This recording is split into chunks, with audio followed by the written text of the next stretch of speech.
For those of you who frequent CFI's webinars, you might realize that my voice no longer sounds like Sonia Kelly's. Sonia has left CFI to take another position, and my name is Eric Noggle, and I am our new Director of Research at CFI. And my work focuses, like Sonia, on financial inclusion research and how we're making sure that we are promoting the industry and thinking about customers as we do so. I oversee our research portfolio on issues related to financial inclusion innovation, financial capability, financial health, and issues of digital finance. We also have a number of other special projects that we work on here, including the CFI Fellows Program, which we'll talk a little bit about more, Financial Inclusion Week, which is coming up in the not too distant future, as well as the Harvard Business School program on strategic leadership and inclusive finance. And the application for that will also be going live in the coming weeks. We're excited about all those projects. This presentation is a portion of the CFI Fellows Program. And the CFI Fellows Program was established in July of 2015 with the goal of encouraging independent research and analysis. Our hope was to be able to go out and find leading voices to answer interesting questions, and to be able to support those researchers to promote the results of that through the industry broadly, with the hope of being able to impact positive change at the industry level. Our 2017 cohort of fellows was located in 4 different countries, and their research focused on dozens of markets. And one of our fellows in this project was Patrick Traynor. And I will give Patrick a brief introduction, but I hope to do it well, because the work he's done here is really excellent, and we've been excited to have him as a fellow. It's been a long road to get ourselves here, but we think his research is very valuable. So Patrick is a professor in the Department of Computer and Information Science and Engineering at the University of Florida, and there he co-directs the Florida Institute of Cybersecurity Research. His focus is really on providing real-world impact for his research. So being able to uncover meaningful findings, and then working with people to make sure that those findings have positive impacts in the space of digital and cybersecurity.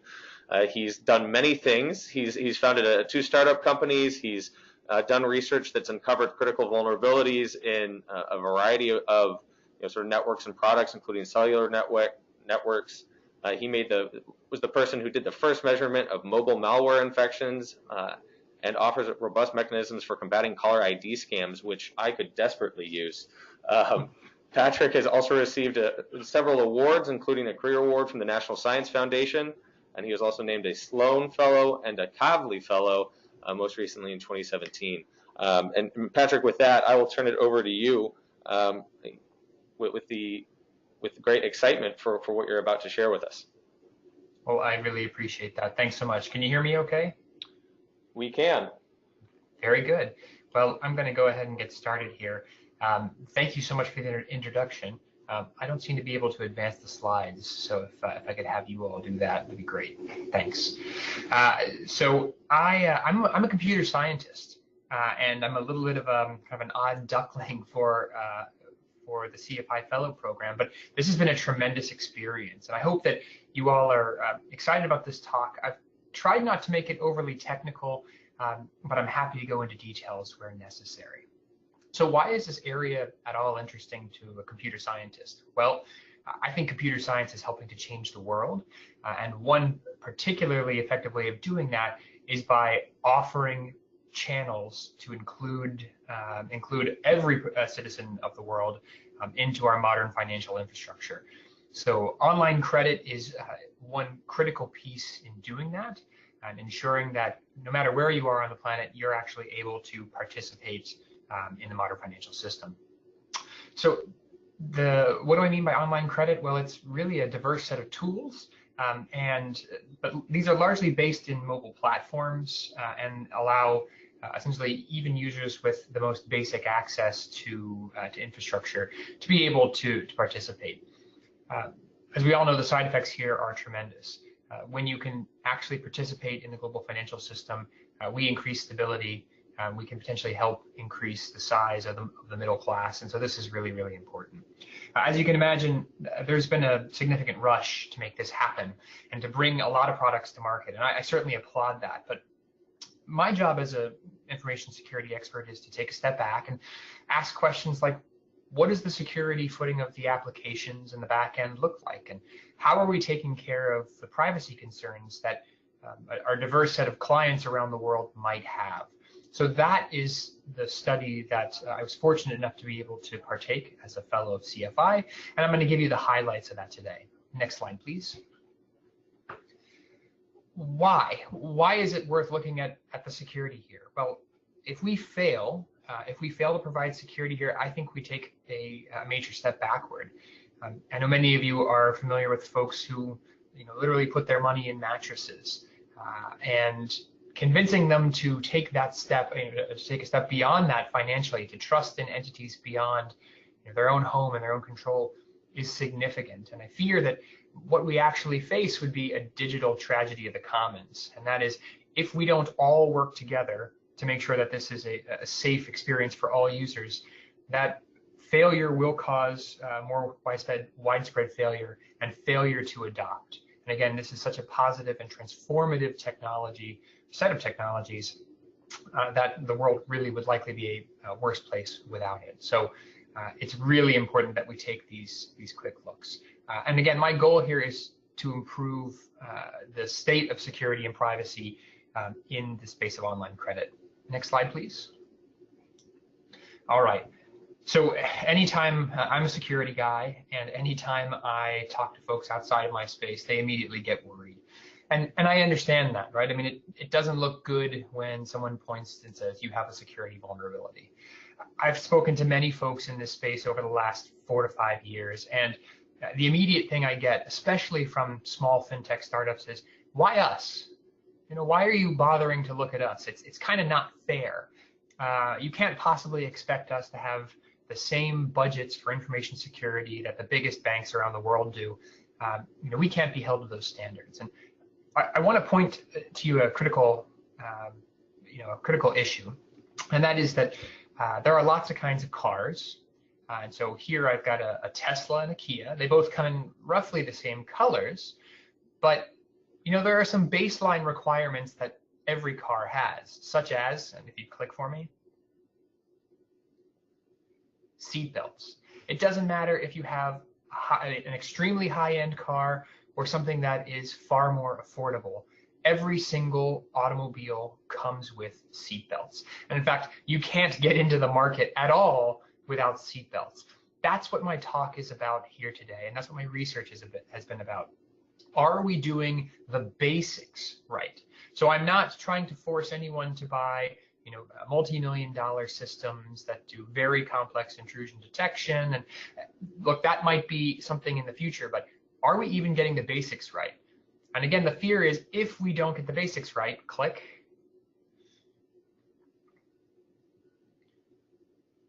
then what we're going to run into are what every startup hates, that's regulations that may ultimately make it hard or impossible for you to do business. So let's take some steps to protect ourselves and to demonstrate to the world that we actually care about the security and privacy of our customers, because if we don't, someone else will step in, and someone else may need to. All right, next slide. All right, so what did we want to do? Well, as best as we could, we wanted to try and perform the first industry-wide security and privacy analysis of online credit providers. And that has 3 central thrusts that I'll cover lightly today. They are evaluate the privacy policies and see what they cover. Then we wanted to measure meaningfully the security of the applications and characterize the security of the web servers that are supporting those applications. And here's a map of countries in which there are online credit applications that we studied. So we tried to have a diverse representation of applications across the world. And I want to note that CFI at Axion was instrumental in this piece, in reaching out to different companies and working with many companies and getting them their help in cooperating with us. And so, as an early note, I am extremely grateful for their assistance in this study. Next slide, please. Okay, so what did we actually do? If you click. how do we actually measure the security of applications? That's a really hard question. And so we wanted to make it concrete. So what I did was I took Android applications where they were available, and I convert those applications back to source code. I'll show you an example of why that's necessary, but effectively it allows me to figure out what the programmer wrote, or pretty close to it, and then reason about the security of the connections. Now, and that includes allowing me to determine which devices the apps talk to, which servers, and why they talk to them. And then I can evaluate the parameters of any kind of secure channel. So I can figure out, is this actually using good encryption? Are we managing our keys properly? And if not, report where it failed. And again, on the server side, this is the back end, so this is inside your fintech. I can determine if they are configured well in order to protect confidential user data.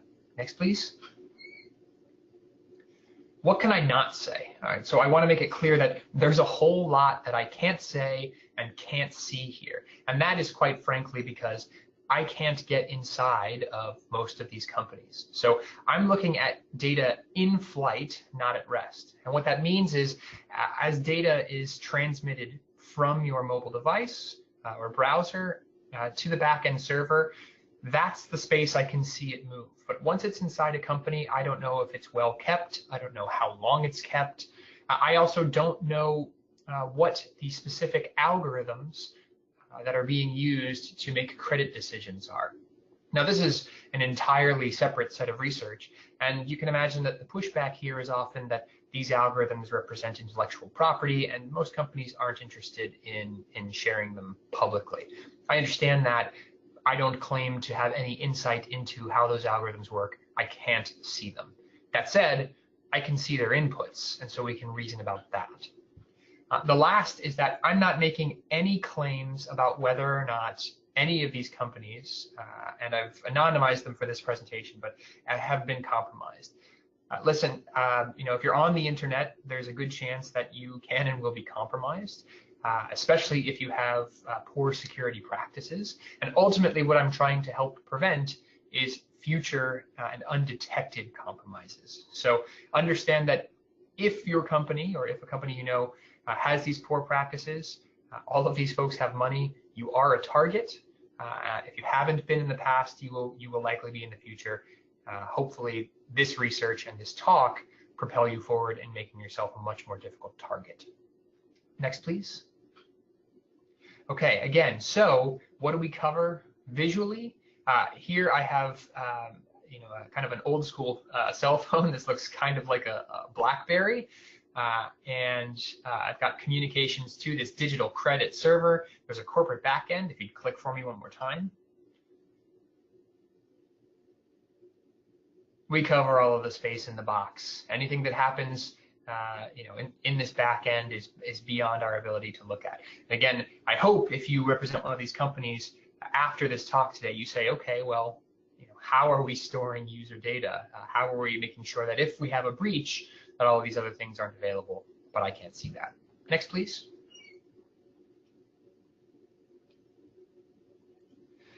Okay, this is one of the more technical slides that I'll give you, and this is what is known as bytecode. And so when I download an Android app for your fintech application, this is what I see. And I've commented out something here. There's a big box in the way that indicates a company name, but this is code as it runs on an Android device. And as you can see, it's not very easy to read, but we in the community that I come from have developed a number of tools over the last decade that make it much, much easier to see exactly what the programmer wrote. So this is actual code from an actual application that we evaluated, and if you go ahead and click for me, you can see that I can transform this into this. Okay, so this code here is what the programmer wrote, and then I can very easily go through and I can see here that same blocked out text, and I can see how they're using that constant. The next slide will tell you why this thing is dangerous. Okay, so when I'm back at source code, then I can tell all sorts of things about what's going on. So just in this one piece of code, I want to point you to a few things. If you see on about the third line, you see the letters DES. That stands for the data encryption standard. That's a set of algorithms that were released in the late 70s to provide encryption. And of course, those algorithms have been deprecated, or it is strongly suggested that you do not use them anymore because they are easily breakable at this point.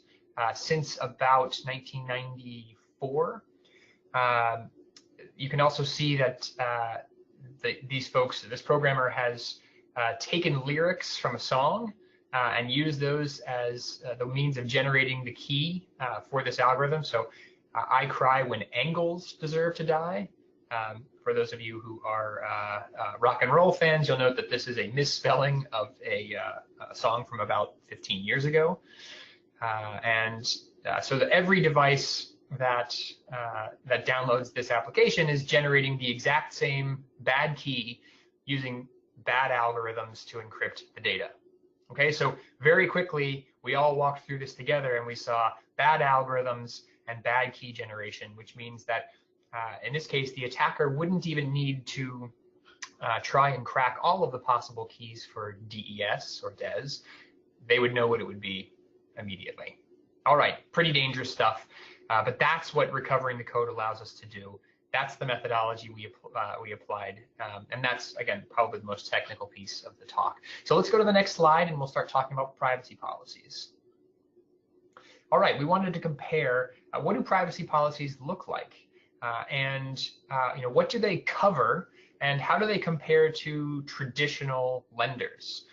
And the takeaway here is that if you click for me, that in general, that these policies tend to be the policies for these new lenders tends to be much less comprehensive. And so, for instance, the current arrow that's available points to definitions. And you'll see that when compared to traditional US banks, we took the top 50 of these, by the way, nearly 100% of them actually provide definitions for what the terms are in their policies. And you can see that for, say, international digital lenders, it's probably closer to 30%. So they don't even define for the reader, what exactly they're talking about, which leads to all sorts of ambiguity. If you click again for me, you'll see another sort of troubling statistic. Here, we're talking about data minimization and retention, and that is how long does my data hang around? Or if I stop being a customer, does my data get deleted? What's the policy on that? How long will I keep the data? And you can see here, U.S. banks aren't perfect, and so fewer than 75% of them actually say what their data retention policies are, but it's much worse for the digital lenders. So coverage tends to be a big issue, and this is something that when writing a privacy policy is a non-trivial task, but simply in terms of coverage, we see that there are many places in which there are significant differences. The paper goes into how we selected these different areas in our methodology, but the takeaway that I want you to have here is that coverage is, in general, not as good. Go ahead. All right, so once you have those policies, how easy is it to actually read them?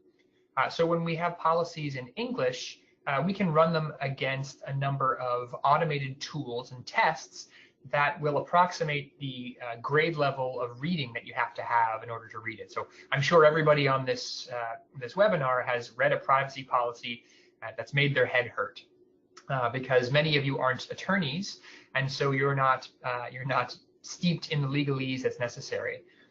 But how do these new fintech online credit companies stack up compared to traditional banks? That is, if you don't like how your bank's privacy policies look, are they more or less readable than these new policies? And as you can see here, the bottom line that extends all the way across the x-axis, that's traditional US banks. That's sorted by order of reading grade level. So you can see here, there are many banks that require approximately a 10th grade reading level that are US based. What you see in the case of digital lenders is that almost universally, all of them require essentially post-secondary education, a college education, in order to be able to read. So the takeaway point here is not that necessarily U.S. banks are doing it properly, but whatever it is that they're doing is at least easier to read. And if you are representing an area where literacy of your targeted audience may be limited, what you see here is that, unfortunately, these are more difficult to read than traditional policies. Next, please. Okay, here is really kind of my favorite slide, because this is the first insight into what kinds of data are fintech startups taking to make credit decisions. And again, most of you will be familiar, so I apologize that I'm repeating myself here, but we enable credit through these applications by using non-traditional data. For those of you who work in these spaces, if you live in a country or work in a country where mortgages or even addresses or water bills or electricity bills aren't a thing that you can make credit decisions on, there's no traditional banking infrastructure. Many fintech apps are making credit decisions based on things like, who your social network is, or what your location is. And we've all heard conversation about this, but what's actually being done, and in particular, what's being said in the privacy policy, and then what permissions and data are then being taken by the applications. So are we, as fintech companies, are we telling people what we're taking? And then are we taking it when we say we are? So the roughly orange bar are the permissions requested, and then the blue bar are the ones that are mentioned in the policy. And so let's point to some interesting cases. Photos, media, files. Many of the applications that we looked at actually say, we might take photos or et cetera from your phone. And you can imagine that this might be to enable something like a picture of a national ID as part of registration. It doesn't necessarily mean that they're taking vacation photos. But in Android, when you get that permission, you can technically take all of those things. Interestingly enough there, though, what you see is that while it's mentioned in approximately 90%, fewer than 50% are then actually requesting the permissions to do it. On the flip side, let's look at something like identity. So identity here can be phone identifiers, something called an IMSI or IMSI, and you can see that very few, about 10% of the applications are mentioning it, but around 40% are actually taking it. Same thing with contacts becomes even easier. None are mentioning it explicitly, but permissions are being requested. The same for camera, potentially microphone, your current Wi-Fi setting. So here we see that there is a dramatic mismatch in many cases, both in perhaps saying more than is necessary, and more concerning, of course, in saying less than is necessary for the kinds of things that are going to be taken off of the phones. The most interesting one to me, quite honestly, is the calendar. And you can see it matches up. It's 1 for 1, but it made me think, boy, what is it about what's in your calendar that this application may need?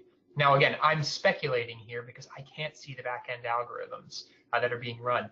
I also understand that we've seen a case in traditional applications where many apps simply request as many permissions as possible because they rely on third-party advertising applications to make money in addition to what they're doing. So you may have cases in here where there are third-party advertising applications that essentially say, we'll give you more money if you let us take more information. If you go ahead and click forward. All right, let's take a look at the apps. I clearly hinted at it before, but we saw a huge range of misconfigurations and many of the apps, including, as I mentioned earlier, the use of bad or deprecated encryption algorithms. The data encryption algorithm, by the way, again, has not been recommended. In fact, has been strictly recommended against since at the very latest, the late 90s, and has been replaced by something called AES. The previous code that you saw had DES in it, and that's bad by itself. but there are also ways to mess up using AES. So you can see this code snippet here in the middle of the screen. If you look approximately halfway down, you'll see the letters AES. So at least this one got a better algorithm. But what they do is they hard code in the key. So these numbers, -52, 51, -68, -121, those are digits that are being used to actually encode the key, which means that every copy of this application uses the exact same key, which means an attacker doesn't have to try and guess the key. It's right there. Interestingly enough, by the way, you might be wondering, where on earth did they come up with these numbers? -52, 51, -68. That seems random. It's not random, actually. In this particular case, this was copied from a web page online. And so it turns out that not only is this application using it, but multiple applications are using the same encryption keys. And they're not limited to fintech, by the way. So this is a really dangerous practice. I want to point out here too that this is an opportunity for for C-suite, for the folks who are managing fintechs to really start asking questions about what am I getting? What am I paying for? If this is being outsourced, or how good of a job are these folks doing?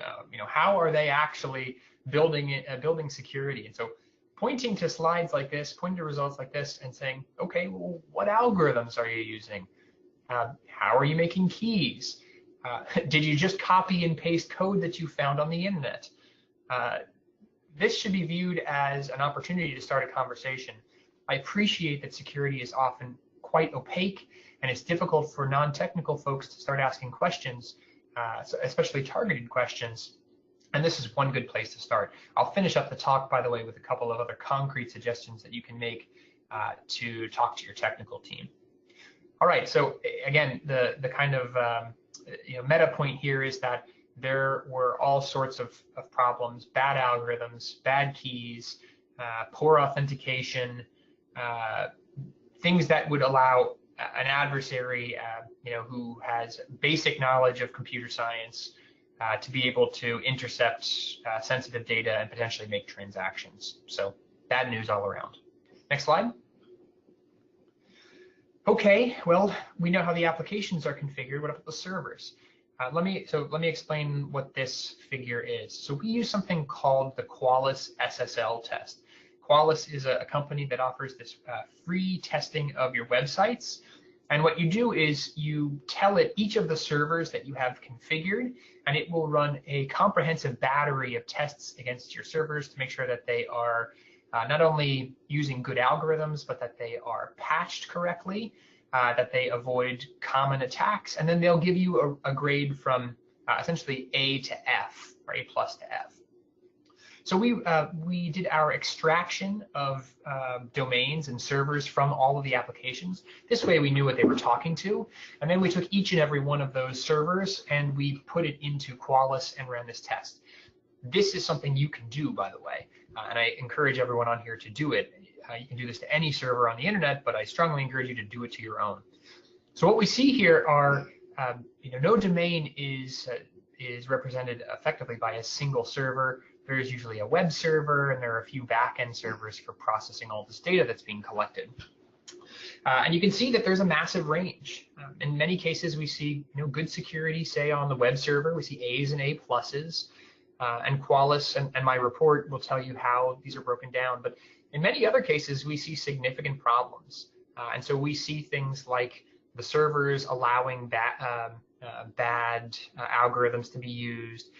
In some cases, this whole column T, by the way, this means that untrusted certificates are being used. So certificates that are essentially issued by unknown parties, which means that an attacker can issue their own certificate, put it in the way, and then collect all of the data. So we saw significant misconfiguration across all of, almost all of the companies. Some you can see, like company 13, they were a solid A across, but most of the others had a great deal of variation. And by the way, that speaks to, sort of a lack of coordination on the management of the server side. Some devices appear to be getting configured far differently than others, and so executives should be asking why. Why aren't we maintaining these devices? What's our plan to maintain these devices in some sort of cohesive form? Next slide, please. Oh, there we go. One other thing to note about Qualys, and I sort of hinted at it, Qualys will also tell you if you have some major unpatched vulnerabilities. And so here's an example from one particular company that we analyzed. And so again, you can see, if you're technical, you'll see things like Heartbleed. That was a vulnerability from back in 2014. And this server is not vulnerable, but it is vulnerable here to this Oracle padding attack. This is the second to last line. And the important note here is that this, let me help you disambiguate this. CVE stands for Common Vulnerability Enumeration.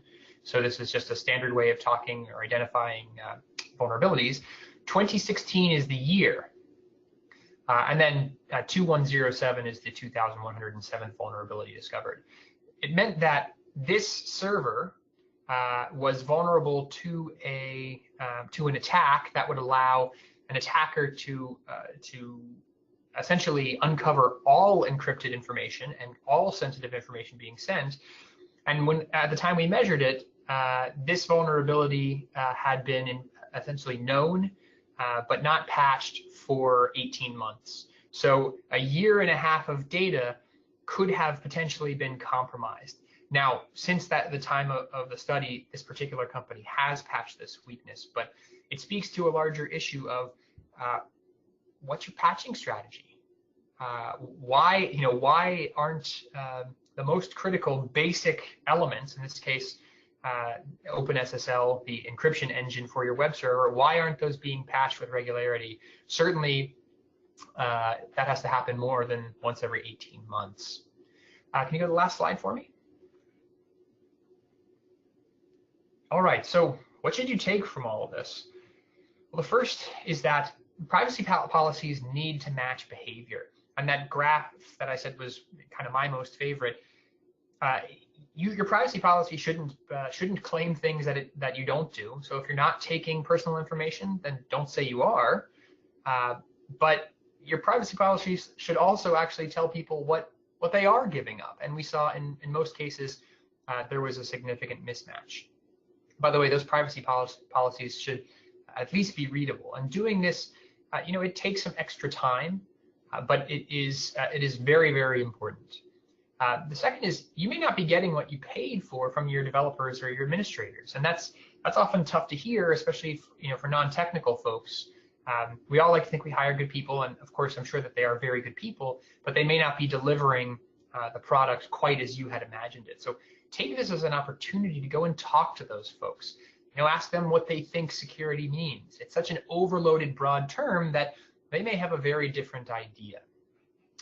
Management on this call, but hopefully everyone in the industry who's listening, you can take an active role in security. And here are some steps. The first is, I mentioned this Qualys SSL thing that we did. You can do this. In fact, you should do it, and your technical folks should do it monthly. New vulnerabilities, they show up on occasion, and you want to make sure that you're patched against them. And at least if you're not patched against them, you'd better know why. So if a patch, say, vastly decreases your performance, at least you're having that conversation and you're not blissfully unaware that you are in fact vulnerable to all of your consumers' data being stolen. Have a patching plan. Again, 18 months is a long time to go without a patch. Again, I appreciate from a very technical side that we can't always patch immediately. That said, you better have a good reason why.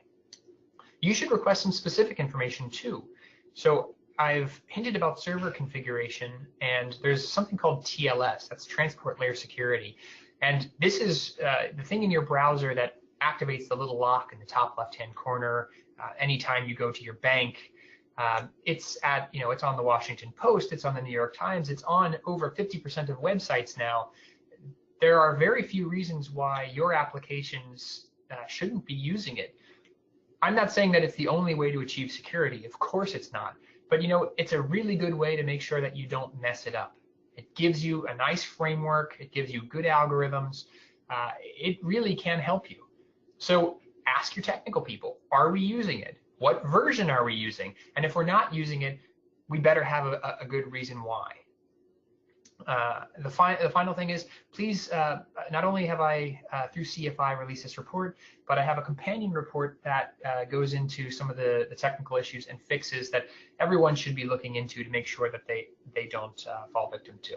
So just to finish off, again, this is a really exciting space, and I'm grateful to the CFI at Axion for giving me the opportunity to do this evaluation.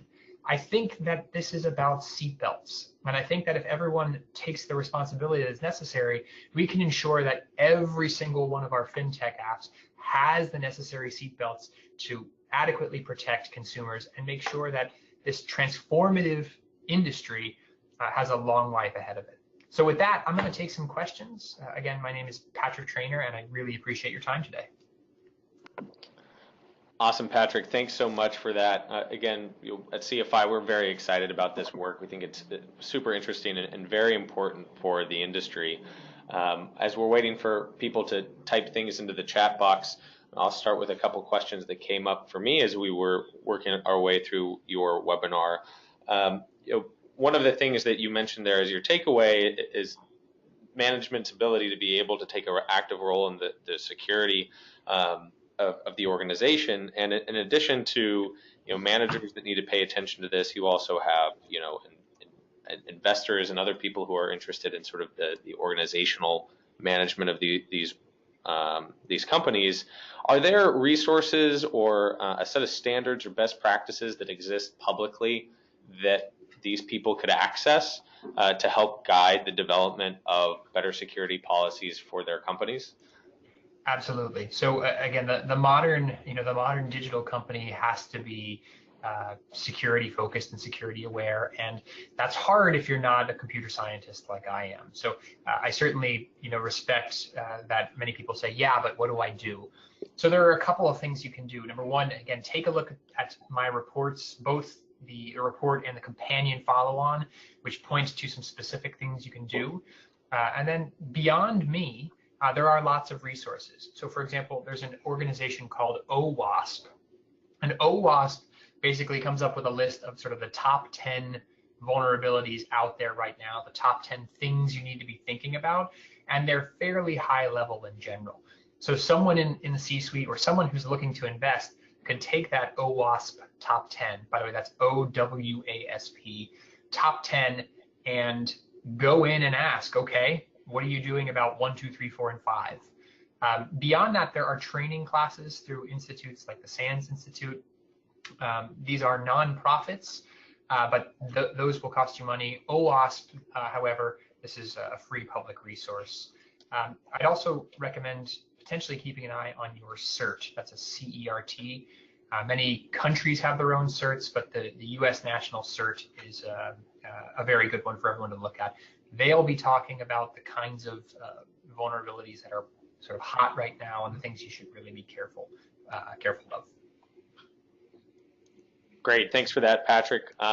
One question that we just got in, and I'll sort of wrap it into one of the other questions that we have on tap here, is you use the analogy of seatbelts in cars. One of the things that helped promote seatbelts was regulation, and there was also a lot of work with customers or users of cars to say you need to not ride without a seatbelt. So could you talk a little bit more on the role of sort of consumers and regulators in helping to promote sort of the seatbelt culture that you're talking about?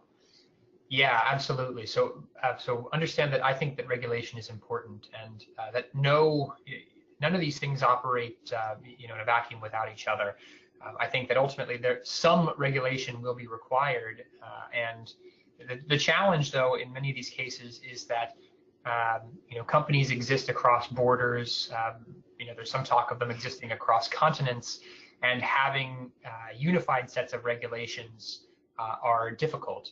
So one thing that I'm a fan of, and I'm pushing for, is more sort of industry standards. So in the past, for example, I've worked with the GSMA on helping come up with some reasonable standards for for mobile money providers, and I've carried that work further into the ITU to come up with some standards as well. That said, those standards often need to be augmented by national bodies, and it's important that that they understand what the security seatbelts are. Again, the pushback is always, we don't have a budget for a annually $1 million system from this very expensive vendor. The proper use of transport encryption, that is encryption to protect data from the user to the company, is what we call step zero. I'm yet to be convinced of any case where someone says that shouldn't apply to us. So that's the very first question I think regulators should be asking. Hopefully the industry will do this themselves, but it'll likely require a team effort.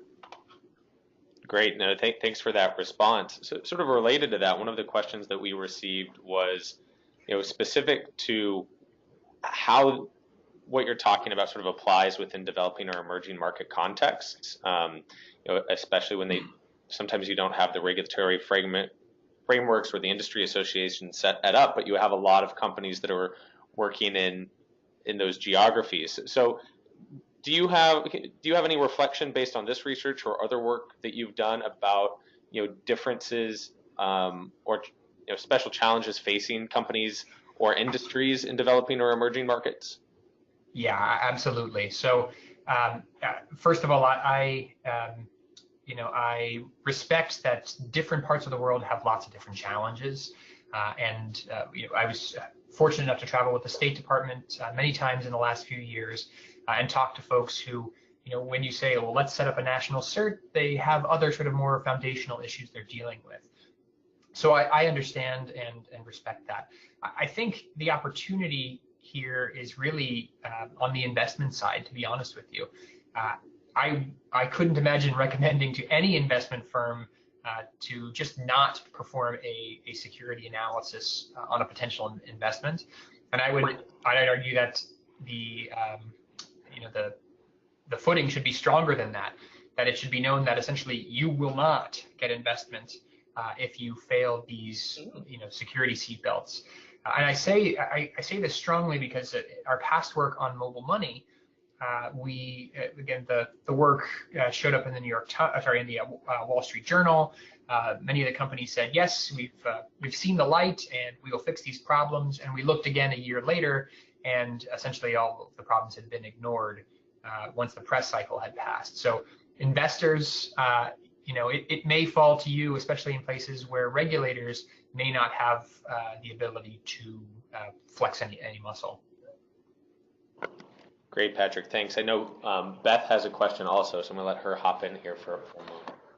So I just wanted to raise the question about how feasible it is to stay up to date. So we're talking about, if you're talking about teams that are pretty small and they may have just a few people working on IT, how hard is it and how expensive to stay abreast of security developments and not have the vulnerabilities that you're talking about? This is a fantastic question, and it gets ultimately to my point of this is not a Tesla model we're going for. I would love for everyone to have a car that brakes itself, by the way, if it gets too close or drives itself, but we're not there, and I don't think we're anywhere close in the fintech space. The answer is these are basics. So the Qualys test that I talked about, it takes about 3 minutes to run per server, and so if your tech person has 3 minutes over the course of a month, they can do this, and that by itself will tell them, hey, your server is configured poorly. But in general, you need a patch management plan, and all large companies certainly have this. This is finance, so you have to be doing these basic things to protect yourselves, and these basics, whether it's by doing Qualys, whether it's by just asking questions on a regular basis from the C-suite, they don't take that much time, especially when you get yourself into compliance, by the way. Then it's easy checks, but it's really not that burdensome. And my point of reference is I'm an entrepreneur. I'm on my third company. And all of the websites that we stand up, we make sure that this is configured properly out of the box, and then we move on to actually delivering our service. So we do it. 50% of the web does it now, 50+%. There's no reason to be in that insecure tail anymore. Just a quick follow-up is whether are there third-party providers that do this kind of a check that you would recommend? Sure. So let me define third party in a couple of ways. You can certainly hire consultants, and I'm sure that they'd be happy to check whatever you ask. Again, Qualys is kind of a third party check. But in terms of configuring your web servers, again, virtually any of the big hosting sites, and I won't mention them because I'm not plugging anybody, but any of the big cloud services. This is one of the advantages of using the cloud as your backend, by the way, because they're responsible for most patching. They're responsible for most TLS configurations. That can help. They're not perfect, but they pay security people round the clock to be as close to perfect as you can. So that's certainly worth looking into. Great, thanks for those answers, Patrick. Just want to encourage people who are on the webinar to continue to asking questions. We've got some good questions coming in. One of which, and I think this is interesting, especially, I think there's a perception, right, that whatever you're doing with your algorithms or your security to some degree is sort of your secret sauce and part of your product. But is there a way for fintechs to cooperate on some of these most common issues and to battle security issues and the threats that they're facing? And if so, what are they? That's a great question. And here in the U.S., there are a variety of ways that this is being attempted by traditional financials. So, for example, the Department of Homeland Security, the FBI, they want banks to share data anonymously with them so that they can then alert other banks of issues that are popping up. And having an industry organization, perhaps, in which that information is shared, with some veil of anonymity or secrecy between the providers may be a good way to do this. But that said, when I think about the ultimate sort of platform or shared idea of what security could be, it's TLS. It is this security suite that is built into every operating system that I can possibly think of, certainly every modern operating system.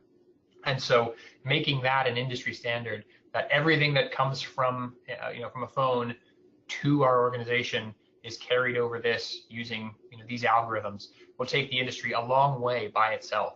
I mean, if that problem is handled, then essentially you I don't want to say you eliminate, but you dramatically limit the ability of an attacker to intercept traffic and to decode it. You still may have issues of, say, data breaches and how you retain your data, but that is a major security checkbox that you would have off your list.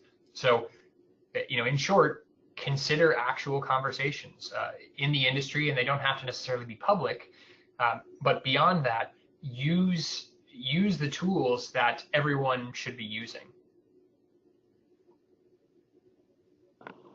Great, thanks, Patrick. One question we have is a little bit more technically oriented, which is, does the type of security encryptions that apps are using at all sort of impact their performance? Is there a chance that, especially in markets that maybe have limited connectivity or slower bandwidth, that this could impact sort of user-facing performance?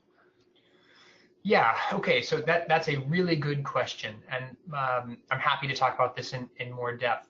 It's possible to pick really super duper secure algorithms that have terrible performance profiles. It's also possible to pick algorithms that are strong, that have good performance profiles. So AES, for example, the Advanced Encryption Standard, this is what most websites use now. You can use AES, and most devices do this very quickly. It's not seen as a burden. I won't even mention some of the others that you could technically use that would be more burdensome. But 15 years ago, this was an argument that was commonly put forward a lot. It's too expensive. It's too expensive. It really isn't anymore. Especially, by the way, if we're talking about devices with very limited connectivity. If we're talking it could take a couple of seconds to actually do the transaction. You can form your transactions and encrypt them in ways such that it doesn't actually add any additional data to be sent, and any encryption would be lost in the slow network. Any encryption overhead would be lost in the slow network time. So it would essentially be a non-important factor. But again, I'm happy if that.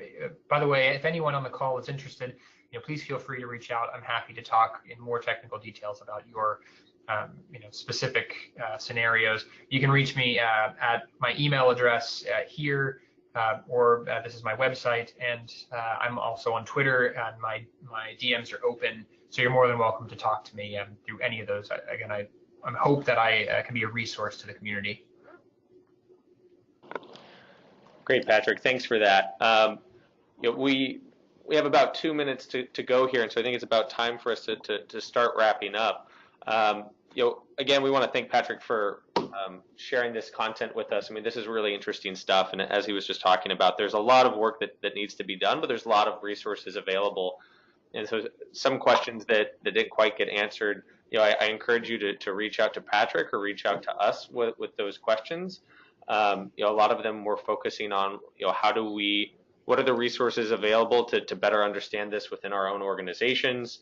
What are the global or regional organizations that we can utilize to help address some of these issues? And so we encourage people to have those conversations, and if have those resources to be able to talk about them widely. We have the full report is now on our website. You can see the link for that on the screen. We're very excited to have that posted, and we encourage you to read it. We got a 30-minute, what I would call a taste of what Patrick is working on here. There's a lot of great content in that report, so I'd really encourage people to do that. And I also want to thank everyone who was on the webinar today for attending. We had a great crowd. Almost 100 people attended, and so we want to thank you for your participation on this important topic. And Patrick, again, thank you to you, and we'll be sending out these slides and a recording of the presentation when it's available. And thanks everyone for your participation. Thanks so much.